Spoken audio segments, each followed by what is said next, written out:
1965களின் நடுப்பகுதி. அப்போ தான் நான் சினிமாவில் அறிமுகமான காலகட்டம். மெட்ராஸில் ராகினி ரெக்ரியேஷன்ஸ் அப்படின்னு பாலச்சந்தருடைய நாடக குழு இருந்தது. அவர் தான் நாடக ஆசிரியர், டைரக்டரு. நாகேஷ், மேஜர் சுந்தரராஜன், ஸ்ரீகாந்த் 3 பேரும் அந்த ராகினி ரெக்ரியேஷனில் பர்மனண்ட் நடிகர்கள். மேஜர் சந்திரகாந்த் ஒரு நாடகம் போட்டாங்க, ஹிட். சர்வசுந்தரம் போட்டாங்க, அது ஹிட்.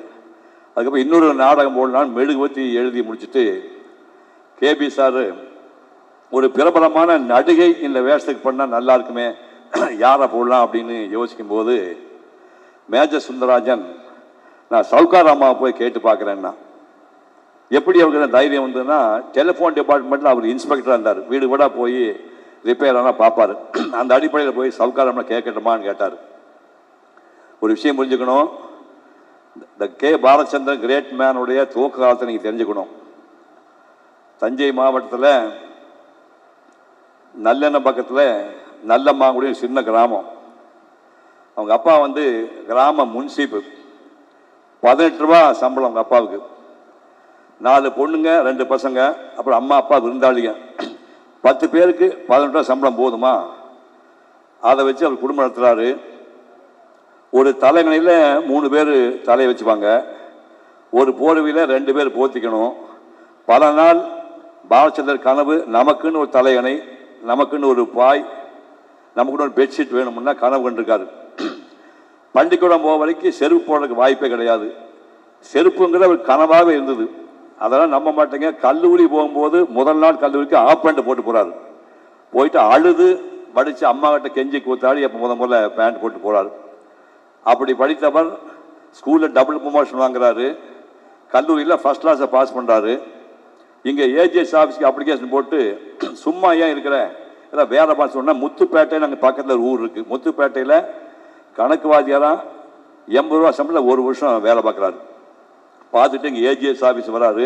இங்கே ஜாயின் பண்ணிக்கும் போது ஏஜிஎஸ் ஆஃபீஸில் வேலை பார்க்கும்போது தான் பாலச்சந்தரே ஆங்கிலத்தில் மேஜர் சந்திரகாந்த் நாடகத்தை எழுதி அவரே மேஜர் சந்திரகாந்த் வேஷத்தை நடித்தவர். இவ்வளவு இப்படி செஞ்சுட்டு 1965 ஏகே வரன் தான் முதல்ல நீதிமன்ற நடிக்கிறதுக்கு வாய்ப்பு தராரு, படம் எடுக்கிறதுக்கு. அதுக்கு முன்னாடி டிப்ளிகேட் தோப்பு தெருன்னு ஒரு தெரு இருக்குது, ஒரு முட்டுச்சந்து மாதிரி. USISல ஸ்ரீகாந்த் வந்து வேலை பார்த்துட்டு இருக்கிறாரு. இந்த முட்டுச்சந்தில் ஒரு சின்ன ரூம், மூச்சு முட்டுற மாதிரி 10 அடிக்கு 10 ரூமில் ஓட்டர் சைக்கிளில், நல்ல ஓட்டர் சைக்கிளில் பாலச்சந்தர் வீட்டிலேருந்து வந்து இந்த முட்டுச்சந்து மேலே ஏறி 10 அடிக்கு 10 ரூமில் காத்துபுரா ரூமுக்கு உட்கார்ந்தா மேஜர் சந்திரகாந்த் சர்வசுந்தரம் ஸ்கிரிப்ட் அங்கே தான் எழுதினார். இந்த மாதிரி பொசிஷன் உள்ள மனிதன் சவுகார் அம்மாவை நாட்டில் போகணும்னு கேட்டால் என்ன நியாயம் பாருங்க. இந்த அம்மா எப்படி 1950லேயே சவுகார் படத்தை நடிச்சு சூப்பர் ஹிட் படம்.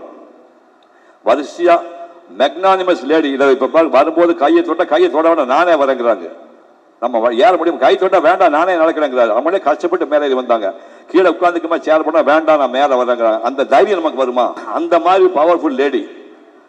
சவுகார் வந்து மேஜர் போய் கதை சொன்னோடனே ஐ வில் டூ இட் அப்படின்னு சவுகார் சொன்னோடனே நேராக மேஜரை இப்படி ஆகாயத்தை பறக்கிறாரு. கங்க்ராட்ஸ் பாலு, சவுகாரமா ஒத்துட்டாங்க அப்படின்னு சொன்னோடனே பாலச்சந்தர் கைகார் நடுக்க வந்துச்சு.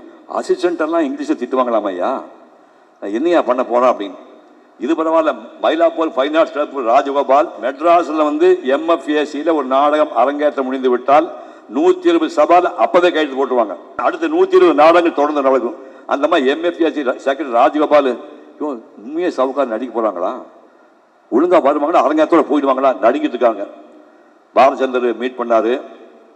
அம்மா கையெழுத்து கும்பிடுறேன், நீங்க மேடைக்கு ரொம்ப புதுசு, நிறைய நேரம் செலவிடணும், ரிஹர்சலுக்கு நீங்க தவறாமல் வரணும், பாடத்தை மனப்பாடம் பண்ணணும், நாடகத்துக்கு கமிட் பண்ணிட்டீங்கன்னா நீங்க சத்தியமா கேன்சல் பண்ணக்கூடாது. இப்படி கண்டிஷன்ஸ் எல்லாம் போட்டு ஒத்துக்கிறாங்க. இந்த அம்மா நம்பவே மாட்டேங்க. சரியான நேரத்துக்கு ரிஹர்சலுக்கு போகிறாங்க. பணிவோட பாடத்தை வாங்கிக்கிறாங்க. ராத்திரி பகலாம் மனப்பாடம் பண்ணுறாங்க. நல்லா ஞாபகம் வச்சுங்க, இப்போ தான் அவர் சினிமாவுக்கு வந்து டைரக்ட் பண்ணவர் பாலச்சந்தர். இந்த அம்மா 15 வருஷம் சீனியர் நடிகை. குருவுக்கு மரியாதை செய்ய வேண்டும் என்பதற்காக கிராண்ட் சொன்னக்கு பாலச்சந்தர் காலை தொட்டு இந்த அம்மா கும்பிட்டுருக்காங்க. கற்பனை பண்ணி பாருங்க. அத்தனை 15 வருஷம் கதாநாயகி நடிச்சவங்க இப்பதான் புதுசா வந்த ஒரு பையன், அவன் இனிமேல் தான் டைரக்ட் பண்ண போறான், அவன் குருநாதன் நினைச்சு அவன் காலை தொட்டு நமஸ்காரம் பண்ணாங்க. அப்படி செய்து அந்த மெழுகுவர்த்தி நாடகத்தை நடிக்கிறார். நாடகம் ஹிட் ஆயிடுச்சு. அதுக்கப்புறம் இவளை கோஆபரேஷன் பார்த்துட்டு இந்த அம்மா வச்சு இன்னொரு நாடகம் போடலான்ட்டு எதிர்நீச்சல்னு எழுதுறாரு. எதிர்நீச்சல் ஒரு ரன்னவே ஹிட்டு. இப்போ சின்ன பீஸ் காட்டினா பாருங்க, அந்த பட்டு மாமை கேரக்டர் போட்டு அந்த மணிசாரப்பை கட்டிக்கிட்டு அந்த கெண்டைக்கால் தெரிகிற மாதிரி சிட்டுக்குருவி மாதிரி மேடையில் பறப்பாங்க. நான் பார்த்துருக்கேன். நான் வந்து உயர்ந்த மந்த படத்தில் நடிக்கும்போது அன்னைக்கு சாயங்காலம் அண்ணாமலை மன்றத்தில் நாடகம். அம்மா கிட்ட, அம்மா அவங்க நாடகம் பார்க்க வரேன்னு வாங்கலாம் அப்படின்ட்டாங்க. நான் போய் அண்ணாமலை மன்றத்தில் 10 ரூபாய்க்கு டிக்கெட் வாங்கிட்டு நேராக க்ரீன் ரூமில் அம்மா மேக்கப் போட்டுருந்தாங்க.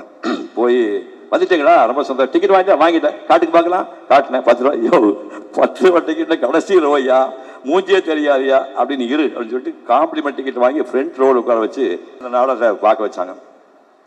நாடகம் பார்த்தோடனே பைத்தியம் முடிச்சு, நாகேஷையும் சவுகார் நடிப்பை பார்த்து எனக்கு பைத்தியம் முடிச்சு போய் இந்த மாதிரி மூஞ்சி வச்சுட்டு ஓபி அடிக்க முடியாதுன்னு நான் திரும்ப சொந்த நாடகம் கொடுத்து தொடங்கி மேஜர் சுந்தரராஜன் கூட சேர்ந்து 800 நாடகங்கள் இந்தியா பூரா போய் நடிக்கிறது காரணமானது இவங்க நடித்த அந்த எதிர்நீச்சலும் அந்த படம் தான். அம்மா வந்து கிட்டத்தட்ட 500க்கு மேற்பட்ட நாடகம் நடிச்சிருக்காங்க. 450 படங்களில் பண்ணியிருக்காங்க. தமிழ், தெலுங்கு, ஹிந்தியில் பண்ணியிருக்காங்க. இப்போ பார்த்தீங்களா, அந்த அம்மா மாதிரி சிவகுமார் யாருமே தமிழ் உச்சரிக்க முடியாது. தெலுங்கு மதர் தாய்மொழி தெலுங்கு. இந்த அம்மா மாதிரி தமிழ் உச்சரிக்க முடியாது. அப்படி இனிமையான வாய்ஸ். இந்த அம்மாவுக்கு நான் எப்போ முதல்ல பார்த்தேன்னு சொல்கிறேன். 1958 கோயம்புத்தூர் பக்கம் சின்ன கிராமம். அது மேற்கு தொடர்ச்சி மலைன்னு கேள்விப்பட்டிருப்பீங்க. மேற்கு தொடர்ச்சி மலை எங்கேயுமே கேப் இருக்கா, தொடர்ந்து மலை வந்து கன்னியாகுமரி வரைக்கும் இருக்கும். ஊட்டியிலேருந்து கன்னியாகுமரி இருக்கும். இடையில ஒரே இடத்துல கேப் இருக்கும். அதுக்கு பேர் பாலக்காட்டு கணவாயின் பேர். பாலக்காட்டு கணவாய்ங்கிற பகுதியிலிருந்து அரபிக்கடலிருந்து காற்று பேய்த்தனமாக அடிக்கும். அந்த காற்று அடிக்கும் போது கிட்டத்தட்ட 100 மைலுக்கு அந்த காற்று அடிக்கிற பகுதியில் மேகமே தங்காது, அந்த மழையே பெய்யாது, வெறும் காற்று அடிக்கும். அதில் தான் எங்கள் ஊர் இருக்குது. சூலூர்லேருந்து ஏறி சைக்கிளில் பெடல் பண்ணி விட்டோம்னா 12 மைல் தூரத்துக்கு பல்லடத்துக்கு பெடலே பண்ண மாதிரி சர்ன்னு கொண்டு போய் இறக்கி விட்டுரும். அந்த ஊரில் பல்லடத்து பக்கத்தில் கல்லம்பாளையம் ஊர். அங்கே சின்னம்மா பையனுக்கு கல்யாணம். முகூர்த்த காலையில் 5 மணிக்கு. நைட்டு பூரா சும்மா குடியான்னு சொல்லிட்டு கிருஷ்ணா தியேட்டரில் போய் படம் பார்க்க போனோம். நாகதேவதை அப்படின்ற படத்துக்கு பேர். இந்த உட்காந்து இங்கே தான் நாகதேவதை டைட்டில் ரோல் பண்ணுறாங்க. அது ஒரு ராஜா ராணி கதை. அவர் ஜோசியை சொல்கிறாரு, இளவரசிக்கு கல்யாணமாகி முதலர் வண்ணைக்கு பாம்பு கடிச்சு மாப்பிள்ளை செத்து போவான் அப்படின்னு ஜோசி சொல்றாரு. ஒரு கை பாத்திரம் சொல்லி இரும்புக்குள்ள கூண்டு பண்ணி கூண்டுக்குள்ள வந்து ஃபர்ஸ்ட் நைட் வைக்கிறாங்க பொண்ணு மாப்பிள்ளைக்கு. இந்த அம்மா தான் நாகதேவலை. சந்திரதத்தா அப்படின்னு குரலை கொடுப்பாங்க. ஒரு ராட்சசன் பயங்கரம் வருவான். நீ போய் அவனை கொண்டுட்டு வானோன்னா ஆயிரத்தில் ராட்சசன் பறந்து வருவான். அப்படியே கீழே வரும்போது பாம்பா மாறிடுவான். பாம்பு வந்து பார்த்தா இரும்பு கூண்டு. உள்ள போய் தேடி பார்க்க இடமே இருக்காது. அந்த போல்ட் மேல விஷத்தை காக்கி அது ஓட்ட பண்ணி அந்த துவாரத்துக்குள்ள நேராக பாம்பு போய் இந்த வந்து ஜமுனா தான் அந்த கதாநாயகி. அந்த பையன் வந்து டிஎஸ் பாலையாவுடைய சன்னிலாம் மோகன் பேர். இவங்க 2 பேரும் பொண்ணு மாப்பிள்ளைய உட்காந்துருப்பாங்க. இந்த பாம்பு விஷ் அப்படிங்க போனோடனே நாகராஜா கொஞ்சம் இருப்பா, கோச்சு கதைப்பான்னு போய் ஓடி போய் ஒரு கப்பலில் பால் கொண்டு வந்து வச்சு பாலை குடிக்கணும்னா அந்த பாம்பு பாலை குடிச்சிட்டு பால் குடிச்சதுக்கு பாவம் பண்ணலாமாப்பா, போயிட்டு வாப்பா அப்படின்னா அந்த பாம்பு திரும்பி போயிடும். என்ன யா கொண்டுட்டு வந்தியானா, இல்லைங்க பால் கொடுத்துட்டாங்க, அதுக்கு பாலம் முட்டாள் போன்னு சொல்லிட்டு இன்னொரு ராட்சசன் அவனை அனுப்புவாங்க. இப்போ இவன் புறப்பட்டாங்க போகிறதுக்குள்ள இனிமே பாம்பு விட நினச்சிட்டு அந்த பொண்ணு மாப்பிள்ளையை சாப்பிட்டு தூங்கிட்டாங்க. அந்த துவாரம் அப்படியே இருக்குது. அப்போ போய் உள்ளே போய் அந்த பாம்பு அவனை கடிச்சிச்சுன்னு கதை. இந்த அம்மா அதில் நாகதேவதையாக நடித்தாங்க. 1958 கற்பனை பண்ணி பாருங்க. 1958 ஒரு 2.5 நாள் டிக்கெட் கொடுத்து கிருஷ்ணா தியேட்டரில் குயில் பீடி, நதி பீடி, மல்லிச்சேரி பீடி 3 பீடியும் பிடிச்சி தர டிக்கெட்டில் எல்லாரும் புகை விடுறாங்க. அப்படியே புகை மண்டலம் போயிட்டு இருக்கு. அந்த நாசலுக்குள்ள உட்காந்து 2.5 அணாவுக்கு படம் பார்த்த ஒரு பையன் அடுத்த 10 வருஷம் கழிச்சு இந்த அம்மாவுக்கு பையனா நடிக்கிறாங்க. 68 கற்பனை பண்ணி பாருங்க. இந்த வாய் படைக்க மாதிரி 1968 உயர்ந்த மந்திரில் இந்த அம்மாவுக்கு நான் பையனா நடித்தேன். அது ஒரு வித்தியாசமான கதை. சிவாஜிக்கு சவுகாருக்கு குழந்தைகள் கிடையாது. ஆனால் உண்மையிலேயே சவுகாருக்கு சிவாஜிக்கு வாணிசிக்கு பிறந்த பையன் நான். அந்த வீட்டில் வேலைக்காரனாக இருப்பேன். எனக்கு அதுதான் அப்பான்னு தெரியாது, அவருக்கு நான் பையன் தெரியாது. சிவாஜி என் மேலே ரொம்ப பாசம் காட்டுவார். இந்த அம்மா பயங்கர கோபம். அந்த வேலைக்கார பையன் கட்டியா இவ்வளோ பிரியமாக இருக்கான்னு சொல்லிட்டு என்னை திட்டியே இருப்பாங்க. கிளைமாக்ஸில் நான் தான் பையன் தெரிஞ்சோன்னே இந்த அம்மா ஒரு பர்ஃபார்மன்ஸ் பண்ணியிருப்பாங்க பாரு. ஐயோ நம்ம குழந்தையிலேன்னு இத்தனை நாள் தவிச்சிட்டு இருந்தோமே, நம்ம வீட்லேயே ஒரு குழந்தை இருக்கா, அந்த குழந்தை கவனிக்காமல் போயிட்டோமே, ஐயோ எங்கே பாடினா சிவாஜி அடியில் அடி தங்காமல் புறப்பட்டு ஒரு ஃபேக்ட்ரியில் போய் தீக்குள்ள மாட்டிட்டு இருப்பேன். தீக்குள்ள வந்து என்ன சிவாஜி வந்து காப்பாற்றிடுவார். காப்பாற்றி இறங்கி சுயநலம் வந்தோடனே முதலாளி அப்படிம்பேன். இந்த அம்மா சொல்லுவாங்க, முதலாளிடா உங்கள் அப்பாடாது, உங்கள் அப்பாடாது அப்படின்னு. அப்பா அப்படிம்பேன். அந்த அம்மா ஞாபகம் வச்சுக்கணும் தெரியல. அந்த அம்மா எங்கிட்ட காது கொடுத்தாங்க, எவ்வளோ பெரிய நடிகை, 7,000 ரூபா சம்பளம் எனக்கு. அந்த அம்மா எவ்வளோ பெரிய நடிகை, சிவகுமார் அம்மானு ஒரு வார்த்தை சொல்லிடு அப்படின்னாங்க. ஏன்னு கேட்டேன். ஜனங்க என்னை மில்லின்னு நினைப்பாங்க. நான் என்னதான் டயலாக் பேசினா கூட படம் போட அவனை டார்ச்சர் பண்ணியிருக்கேன். சிவாஜி அப்பான்னு சொன்னேன், என்னை ஒரு வார்த்தை அம்மான்னு சொல்லி போனேன். இன்னைக்கு படம் பாருங்க, அந்த சிவாஜி அம்மான்னு இல்லை, அம்மா அப்பா அம்மான்னு சொல்லியிருக்கேன் அந்த ஷாட்டில். அந்த மாதிரி அந்த படத்தில் எப்படின்னா, அதுக்கு முன்னாடியே மோட்டார் சந்திரன் பிள்ளையில் எஸ்.எஸ். வாதன் டைரக்ஷனில் இந்த அம்மாவுக்கு பெரிய பொண்ணு காஞ்சனாவுக்கு நான் தான் ஜோடி. ஒரு படத்தில் மருமகன், ஒரு படத்தில் மகன், அப்படியா படங்கள் நடிக்க ஆரம்பித்தோம். இந்த அம்மாவுக்கு ஒரு ஃப்ளாஷ்பேக் இருக்குது. இதெல்லாம் இப்போ ரேடியோ காட்டினாங்க இல்லையா, இந்த அம்மா 15 வயசுலேயே ஸ்வீட் வாய்ஸ். இப்பவும் அதே வாய்ஸ் தான். வாய்ஸுக்கு என்ன சம்மந்தம் இருக்குது? இப்போ பேசலாம் அப்படியே பேசுவாங்க.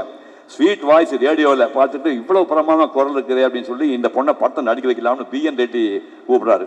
அம்மா உனக்கு நல்ல வாய்ஸ் இருக்குது, முகம் நல்லா இருக்குது, வடிவமாக இருக்குது, நீ படத்தில் நடிக்கிறான்னு கேட்டோடனே அவங்க அப்பா வந்து ஆர்த்தடாக்ஸ் ஃபேமிலி, பெரிய மாத்வா பிராமணி ஃபேமிலி, வசதியான குடும்பம். ஐயோ நடிக்க போகிறது பாவகாரியமாச்சேன்னு அவங்க அப்பா என்ன பண்ணார், வேகமாக கல்யாணம் பண்ணிச்சிட்டாரு. ஒரு 17-18 வயசுக்குள்ளேயே அந்த பொண்ணு கல்யாணம் பண்ணிச்சுட்டாங்க. கல்யாணம் வச்சாங்க. வெங்கட்ராமனான்னு ஒரு பையன் பிறக்குது, யக்னபரபான்னு ஒரு பொண்ணு பிறக்குது, இன்னொரு பாப்பா 3 குழந்தைங்க பிறகு, 2 குழந்தை, பெண் குழந்தை, ஒரு பையன் பிறக்குது. துரதிருஷ்டவசமாக குடும்ப வாழ்க்கை, 3வது குழந்தை பேர் அமலுன்னு பேர். துரதிருஷ்டவசமாக குடும்ப வாழ்க்கை சந்தோஷமாக இல்லை. ஒரு நாள் நம்ம கையில் குழந்தை இருக்குது, வாசல் நிற்கிறாங்க. இவங்க குடியிருக்க வீடு பூட்டி இருக்குது. வீட்டுக்காரர் எங்கேயோ போயிட்டாரு. குழந்தை பாலுக்கு அழுகுது. கற்பனை பண்ணி பாருங்க. ராத்திரி 8 மணி 9 மணிக்கு பச்சை குழந்தை நம்ம கையில் வச்சுருக்குறாங்க. குழந்தை பாலுக்கு அழுகுது. வீடு பூட்டிக்கு வீட்டுக்காரர் எங்கேயோ போயிட்டான். 10 அடி தூரத்தில் ஒரு டாக்ஸிக்காரன் பார்த்துட்டு இருந்து, ஏன் இந்த அம்மா அங்கே நிற்கிறான்னு பார்த்துட்டு நேராக போய் அந்த டாக்ஸி டிரைவர் ஒரு பன்னு ரொட்டி இந்த அம்மாவுக்கு வாங்கி கொடுத்து அந்த குழந்தைக்கு பால் வாங்கி கொடுக்குறான். இது நடந்துச்சா? இது நடந்து முடிஞ்சு ஓட்டத்தில் டைவர்ஸ் ஆகி போச்சு. டைவர்ஸ் ஆகி பிரிஞ்சாச்சு. இனிமேல் பழையபடி லைஃப் பூஜ்ஜியத்தில் ஆரம்பிச்சாச்சு. எந்த B.N. ரெட்டி சான்ஸ் கொடுக்க சொன்னாலும் அந்த B.N. ரெட்டி தேடி ஓடுறாங்க, எனக்கு எப்படியோ சான்ஸ் கொடுங்க அப்படின்னு. ஆமாம், அந்த படம் முடிஞ்சு போச்சுமா. அது 2 வருஷம் ஆகி போச்சு. என் தம்பி நாகரெட்டியார் ஒரு படம் எடுக்கிறான், நீ அங்கே போய் பாருன்னாங்க. அங்கே போய் பார்த்தா அதுதான் சவுக்கார் படம். இந்த சவுக்கார் படம் தான் NT ராமராவுக்கு முதல் படம், சவுக்கார் அம்மாவுக்கு முதல் படம். ஷூட்டிங் நடக்குது. ஒரு 10-11 மணிக்கு நடிச்சிட்டவங்க அப்படியே ஃபெயிண்ட் ஆகி கீழே வந்துட்டாங்க. என்னாச்சுன்னு போய் பார்த்தா குழந்தை வந்து 2 மாதம் 3 மாதம் ஆகலை. நல்ல சாப்பாடு கிடையாது. எப்படியே நடித்தா போது வாழ்ந்தா போன்னு சாப்பிடாம பட்னியில் வந்து நடிச்சுக்கா மயக்கப்பட்டு வந்துட்டாங்க. உடனே வந்து டாக்டர் ரொம்ப அனிமிக்காக இருக்காங்க, ரொம்ப வீக்காக இருக்கிறவொடனே நாகரியார் கூப்பிட்டு, இது வரை 3 மாதம் ரெஸ்ட் எடுத்துக்கோ, நல்லா டானிக் கிணிக்கு சாப்பிட்டு உடம்பை தேர்த்திட்டு வந்து அப்போ நடி. அப்படி நடிக்க ஆரம்பிச்சு படப்படன்னு நிறையா படங்கள் பண்ணுறாங்க. திடீர்னு ஸ்ட்ரைக் ஆகுது. அந்த பஞ்சாம் கொடுத்தானே அந்த டாக்ஸி டிரைவர் எங்கே இருப்பா அப்படின்னு சொல்லி மெட்ராஸ் பூரா தேடி அந்த டாக்ஸி டிரைவரை கண்டுபிடிச்சி அவனை வர சொல்லி வாழ்நாள் முழுக்க பர்சனல் டிரைவராக அவனை வச்சுருந்துருக்காங்க. கற்பனை பண்ணி பாருங்க, நம்ம பண்ண முடியுமா?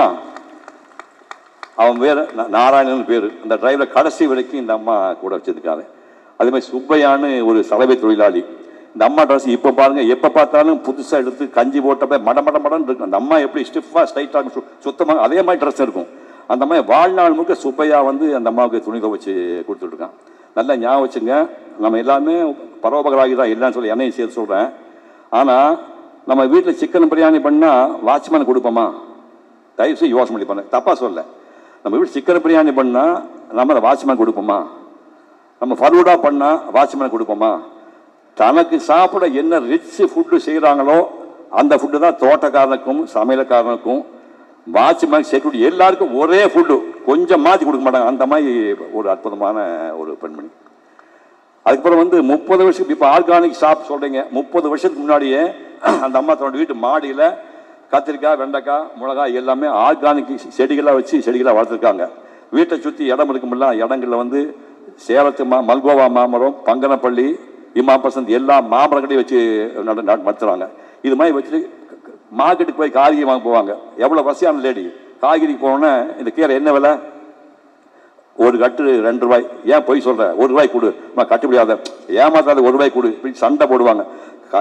காய்கறி கடையில் சண்டை போடுவாங்க. 1 ரூபாய் சண்டை போட்டுட்டு புறப்பட்டு வரும்போது எல்லாருக்கும் 10 ரூபா 10 ரூபா கொடுத்துட்டு ஏமாத்தாமல் வியாபாரம் பண்ணுங்க. காசு நான் கொடுப்பேன், ஏமாற்றக்கூடாதுன்னு முதல் பார்கெயின் பண்ணி கராராக பேசிட்டு புறப்பட்டு போது எல்லாருக்கும் ஆளாளுக்கு 10 ரூபா கொடுத்துருவாங்க. அப்படி ஒரு லேடி. சமைக்கிற விஷயம், விருந்தாளிக்கு சாப்பாடு போடல, இன்னொரு மனுஷன் பிறக்கணும் இந்த அம்மாவுக்கு ஈக்குவலாக வர்றது. வீட்டில் ஒரு ரவுண்ட் டேபிள் வச்சுருக்காங்க, தானே சமைப்பாங்க. வெரைட்டி வெறும் சோறு கிடையாது, 5 ஐட்டம் 10 ஐட்டம் வெரைட்டி செஞ்சு விருந்தாளி வச்சு இந்த அம்மா கூட சாப்பிட மாட்டாங்க. நீங்கள் புரிஞ்சுக்கணும், இந்த அம்மா கூட உட்காந்து சாப்பிட மாட்டாங்க. விருந்தாளி உட்கார வச்சு அவன் சோத்தால் அடித்து அடிச்சு அம்மா போதும் இன்னும் சாப்பிட மாட்டா, மூச்சு முட்டை வச்சு தான் அந்த அம்மா அனுப்புவாங்க. அப்படி விருந்தோம்பலுக்கு பேர் போன ஒரு அம்மா. சிவாஜி வந்து இந்த அம்மாவோட மீன் குழம்புனா, ஜானு எப்படா கூப்பிடுவ, மீன் குழம்பு கூப்பிடுறா அப்படிம்பாங்க. உடனே ஒரு நாள் மீன் குழம்பு ரெடி பண்ணிட்டு, அண்ணா வாங்க அப்படின்னே ஒரு நாள் புறப்படி சம்சாரத்தை கூட்டிகிட்டு கமலமாக கூட்டிகிட்டு போவாங்க. சிவாஜி சாப்பாட்டு பிரியர், பின்னி எடுத்துடுவார். நல்லா கண்ணை தண்ணி மூக்கில் ஒழுகிறது தொடச்சிட்டு, ஜானு என்னம்மா சமைக்கிறம்மா, நான் வாழ்க்கையில் ஒரு தப்பு பண்ணிட்டேம்மா, கமலா உன்னை கல்யாணம் பண்ணுக்கு பதிலாக ஜானு கல்யாணம் எவ்வளோ வெரைட்டியாக கிடைக்கும் அப்படி பொண்டாட்டிகள் சொல்லி என்ன தைரியம் அந்த மனுஷனுக்கு. அதை சொல்லிட்டு போகும்போது அந்த மீன் குழம்பு மிச்சம் இருக்குல்லம்மா, அதை அப்படியே எடுத்து வச்சுட்டு நான் போகும்போது நைட் கொண்டு வீட்டில் சாப்பிட்டுக்கிறேன். அப்படியெல்லாம் அந்யோன்யமாக சக நடிகரோடு பழகிய ஒரு மனைவி. ஆங்கிலம் சுத்தமாக பேச வேண்டும் என்பதற்காக ஒரு ஆங்கிலோனிய டீச்சரை வச்சுக்கிட்டு டியூஷன் எடுத்து கற்றுக்கிட்ட ஒரு பெண்மணி. அன்னைக்கே சவுக்கார் படம் முடிஞ்ச காலத்திலேயே நாம் கிளாமர் நடிகை இல்லை, நான் வந்து டுவைட் பாடம் நடிகை இல்லை அப்படின்னு முதல்ல தெளிவுபடுத்திட்டு அதுக்கு தகுந்த மாதிரி பர்ஃபார்மன்ஸ் பண்ணிட்டு இருக்காங்க. அதை மீறி இப்போ போட்டான் இல்லையா, பார்த்த ஞாபகம் இல்லையோ, அது வந்து சிவாஜி வற்புறுத்தி நீ பண்ற அப்படின்னு சொல்லி அந்த கேபரே கேரளா வந்து இன்னைக்கு வரைக்கும் கிளாமர் ரோல்னா, நான் வந்து ஓவிய கல்லூரியில் 4வது ஆண்டு படிச்சிருக்கேன். பேரகன் தேட்டரில் அந்த படம் புதிய பறவை பார்த்தேன் ஞாபகம் இல்லையோன்னு. அந்த கேபரே கேரளா அந்த அம்மா பார்த்தா எனக்கே ஷாக்கு. இன்னைக்கு வரைக்கும் அந்த கிளாமர் ரோலை அடிக்கவே முடியாது. சிவாஜியை பொறுத்த வரைக்கும் அப்படி கோஸ்டார் ஒரு சக நடிகர் தான். ஆனால் ஜெமினி கணேசன் உடன்பிறக்காத அண்ணன். ஜெமினி கணேசன் பற்றி நீங்கள் 1000 பேசுவீங்க, ஆனால் சவுக்கார் போது உடன்பிறக்காத அண்ணன். அவங்க 2 பேரும் நடிச்சு 2 கோடுகள், காவி தலைவர் 2மே. Sowcar performance, Gemini performance, K Balachandran direction லைஃப்பில் மறக்க முடியுமா? சிவாஜி கூட வந்து புதிய பறவை நடித்தாங்க, பார்மகளைப்பார் நடித்தாங்க, மோட்டார் சுந்தரம் பிள்ளை அந்த பக்கத்தில் உயர்ந்தமே நடித்தாங்க. எம்ஜிஆரோட பணம் படைத்து நடித்தாங்க, தாய்க்கு தலைமகன் படம் நடித்தாங்க, பெற்றால்தான பிள்ளையாக நடித்தாங்க. எம்ஜிஆர் 100வது படம் ஒளி விளக்கு, ஆண்டவனை கேண்டுக்கிற பாட்டெல்லாம் பாடுவாங்க, நடித்தாங்க. இப்படி டோட்டல் பண்ணி பார்த்தீங்கன்னா 4 தலைமுறை நடிகர்களோட நடிச்சுட்டு உயிரோட இருக்கிற ஒரே பெண்மணி அவங்க தான். 4 தலைமுறை. என்டி ராமராவ், நாகேஸ்வரராவ் அவங்க ஊரில், நம்மள எம்ஜிஆர், சிவாஜி, ஜெமினி இந்த பக்கத்தில். அடுத்த தலைமுறை ஜெய்சங்கர், ஏவிஎம் ராஜன், ரவிச்சந்திரன், ஸ்ரீகாந்த், சிவகுமார். இதில் ஸ்ரீகாந்த் கூட நிறைய படம் நடிச்சிருக்காங்க. அதுக்கப்புறம் ரஜினி, கமல், அதுக்கப்புறம் அவன் கார்த்தி தான் இந்த பொடி பையன் உட்காந்துருக்கான் தம்பின்னு. இந்த பொடி பையன் கூட ஒரு 4வது தலைமுறை நடிச்சிருக்காங்க. எப்படி சார் அது? நீங்கள் ஒரு நீண்ட வரலாறு எடுத்து பார்த்தீங்கன்னா சினிமா உலகத்தில் அசோக்குமார், பிரேமானந்த், பிரான் இவங்க 3 பேர் தான் நீண்ட காலம் திரையுலகில் இருந்த நடிகர்களாக சொல்லப்படுகிறாங்க. இந்த வரலாறை 2016ஓட முடிஞ்சிருச்சு. 2016க்கு பிறகும் இந்த 6 வருஷம் நடித்து 70 வயதிலும் நடித்து 91 வயதில் அவார்டு வாங்கின ஒரே பெண்மணி இந்தியாவில் அம்மாவதி தான். இந்த அம்மா வந்து மேடைக்கு வரலாமான்னு கேட்டாங்க. நாங்கள் அத்தனை பேர் உங்கள் காலில் உழுதான் நினச்சிட்டு எங்களை மானசீகமாக ஆசீர்வாதம் பண்ணுங்க. அதை விட எங்களுக்கு என்ன பெருமை வேணும்? ஒரு குட்டி விஷயம், ராதிகா வந்திருக்குது. ராதிகா வந்து சிலோனில் ஒரு டிவி சீரியலில் ப்ரொடியூஸ் பண்ணிச்சு. மனோபாலம் வந்திருக்கான், அவன் தான் அது டைரக்ஷனு. அம்மா வார் நடந்துட்டுக்கிட்டே அம்மா போகணுமா அப்படின்னு ராதிகாட்ட கேட்டேன். இல்லை நான் அது வேர்ல்டு ஹெல்த் ஆர்கனைசேஷன் இருக்குது, அங்கே கொலம்போவில் ப்ராப்ளம் இருக்காதுன்னு இந்த பொண்ணு எங்களை ஏமாற்றி கூட்டிகிட்டு போயிடுச்சு. அங்கே போனால் அவன் தனி ஒரு வீடு எடுத்து கொடுத்தாங்க, சமையல் கால் கொடுத்தாங்க. மொத்தம் நடிக்கிறவங்க எல்லாருமே ஒரே வீட்டில் குடியிருப்பான். சீஃப் குக்கு சவுக்காரம்மா, நல்ல ஞாபகம், குக்கு இருக்கான், சீஃப் குக்கு சவுக்காரம்மா. எப்படி இருந்தாலும் அன்றைக்கி அந்த 15 நாளில் ஒரு ஐட்டம் அம்மா செஞ்சு கொடுப்பாங்க. இப்படி சாப்பிட்டு சந்தோஷமாக இருக்கிறோம். இண்டிபெண்டன்ஸ் ஸ்கொயர் அங்கே ஒரு நாள் ஷூட் பண்ணோம், ஒரு நாள் டவுன் ஹாலில் ஷூட் பண்ணோம். புத்தர் ஆலயம் வடநாட்டை பற்றி எனக்கு தெரியாது, இலங்கையில் இருக்கிற இந்த பில்டிங்கு மேலே 20 அடி உயரத்துக்குள்ள புத்தர் சிலை இருக்குது. புத்தர் ஆலயம் வெரைட்டியாக உள்ள ஆலயங்கள் ஷூட் பண்ணோம். ஈடன் ஹோட்டலில் வந்து கால் ரோடுன்னு பேர், 60 கிலோமீட்டர் தெற்க போய் கால் ரோடில் ஈடன் ஹோட்டலில் ஷூட் பண்ணோம். இப்படி எல்லாம் பண்ணிட்டு இருக்கும்போது திடீர்னு ஒரு நாள் இண்டிபெண்டன்ஸ் ஸ்கொயர் பக்கத்தில் மனித வெடிகுண்டு ஒரு காரில் போய் மோதி 21 பேர் அந்த ஸ்பாட்டில் அவுட்டு, 65 பேர் ஆஸ்பத்திரி சேர்த்துருக்காங்க. அடுத்த வினாடி தேசிய அவசர நிலைமை, நேஷனல் எமர்ஜென்சி டிக்ளேர் பண்ணிட்டாங்க. வெளியில் நீங்கள் பாத்ரூம் போனால் கூட பாக்கெட்டில் பாஸ்போர்ட் வச்சுக்கிட்டானுங்க. எல்லா ஃப்ளைட் கேன்சல். 3 நாள் ஆடி போயிட்டோம், நான் என்ன பண்ண போகிறோன்னு. 4வது நாள் கொஞ்சம் ரிலாக்ஸ் பண்ணி இந்த பேட்சில் 2 பேர் மட்டும் போகலாம், 2 பேர் மட்டும் போகலான்னு சொல்லும்போது ராதிகா என்னையும் சவுக்காரம்மா வந்து அந்த கொடுத்து அனுப்புனாங்க. 2 பேரும் இந்தியாவுக்கு வந்தோம். ஒரு விஷயம் புரிஞ்சுக்கணும், இண்டிபெண்ட் லேடி அப்படின்னா நாமெல்லாம் கற்றுக்க வேண்டிய விஷயம், எல்லா பெண்களும் சொல்கிறேன், சவுகார் அம்மாவை தான் நீங்கள் உதாரணம் எடுத்துக்கணும். தன்னுடைய சொந்த செலவில் உலகம் பூரா சுற்றின ஒரே நடிகை நம்ம தான். 5 பைசா அவங்ககிட்ட வாங்க மாட்டார், உலகம் பூரா சுற்ற மாட்டேங்க. ஷூட்டிங் போகிறாங்கன்னா நான் எங்காவது தெரியும் உங்களுக்கு, டிரைவர் தனியாக பேட்டா, பெட்ரோல் தனியாக பேட்டா உண்டு, மேக்கப் மேன் சம்பளம் தனியாக, காஸ்டியூம் டச்சப் சம்பளம், எந்த காசு யாரும் கேட்கக்கூடாது, அத்தனை இந்த அம்மா சம்பளம் தான். 5 பைசா வந்து கம்மி உடனே டிஸ்மிஸ் பண்ணுவாங்க. அப்படி சுதந்திரமாக வாழ்ந்த பொம்பளை இங்கிருந்து அமெரிக்கா போவாங்க, பையன் பொண்ணு அங்கே இருப்பாங்க. அங்கே போனோடனே பசங்களை பார்த்துட்டு ஜாலியாக பேரம் பேச்சு கொஞ்சிட்டு இருப்பாங்க. 2 நாள் 3ஆவது நாள் தனியாக ஹோட்டலில் போட்டு தனியாக போய் தங்கிப்பாங்க. ஏம்மா அடுத்தவங்க ப்ரைவசியை டிஸ்டர்ப் பண்ணக்கூடாதுப்பா அப்படிம்பாங்க. எப்படிங்கிறது அம்மா, நீங்கள் சாதாரண பெண் இல்லைம்மா. பரபரப்பான சினிமா செய்திகள், நட்சத்திரங்களின் பேட்டிகள், சினிமா வரலாறு ஆகியவற்றை பார்க்கவும் படிக்கவும் உங்களுக்கான இணையதளம் touringtalkies.co.